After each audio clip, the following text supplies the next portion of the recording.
Alrighty, this sweet little thing is a 1954 Les Paul reissue. I think it's a VOS spec custom shop. This isn't my guitar, this is actually my dad's guitar, so I'm conveniently borrowing it for a little while. It's got some interesting specs on it that I didn't think I would vibe with. Two P90s in here, and the neck pickup, which you can see there, has the staple style pole pieces on it. I actually think it sounds really, really good. I dig that neck pickup a lot. The bridge pickup, I don't love as much as the neck pickup. They're actually kind of unbalanced a little bit, but I would expect this guitar to be kind of twangy and maybe a bit lightweight sounding, but you heard in the intro that it can sound super fat and it takes the distortion really, really well. The other thing on here that is unusual for me is that it's got a Bigsby on here, and I'm not a big vibrato bar guy. I feel like I've spent my entire life avoiding having to use guitars with vibrato bars. Even the stuff that I've got vibrato bars on, I generally block them up because I just prefer the stability that you get out of something that can't move like that. But this is pretty interesting. I actually kind of like it. It doesn't do a drastic amount on there, as you heard at the start. You move the bar quite a bit, and you don't get a massive change in pitch.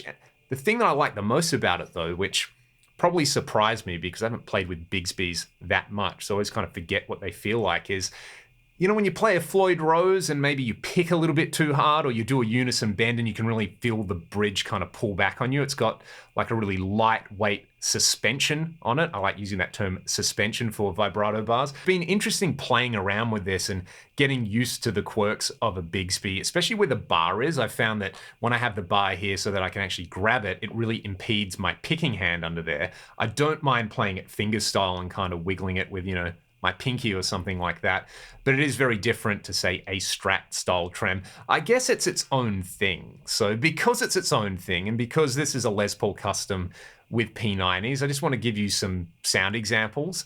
I'll give you a clean tone, more of a hard rock crunch. You'll hear that lead tone at the start isolated, which I was so surprised that this did so well. If you didn't know it was a Super Strat, I don't think you'd know the difference in there. You can really, really get that kind of 80s style thing that I love so much happening on there. And then my personal favorite sound with this type of guitar, some fat sounding single coils and a vibrato bar. You add a bit of trem, you add a bit of spring reverb, you get that kind of spooky, almost spaghetti western kind of sound out of it. So here's some sound examples. Enjoy.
That is it for today, guys. I thought it might just be nice to do a fun little video with this guitar while I'm here. If you dig this and you like what I'm doing on the channel, check the video description for a variety of different ways to support what I do.